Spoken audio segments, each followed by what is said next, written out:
My children have gone from turning them on, learning some coding.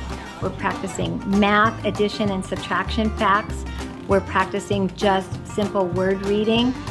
And some students are practicing high frequency words.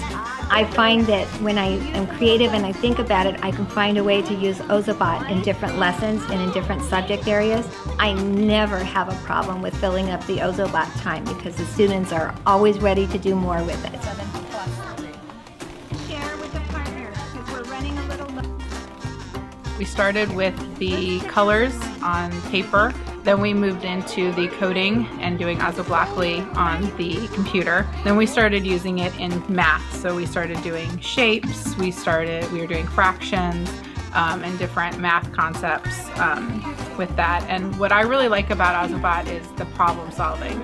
So when they don't get it to do what they needed to do, they're able to go back, figure out what they did wrong, and see if they can redo it. And that way they're learning that it's okay that they didn't get it right the first time. It's not a failure. It's that they just need to change it and see how they can get it right. The challenge was actually to figure out how to tie it into a lesson plan or learning that's going on in my classroom.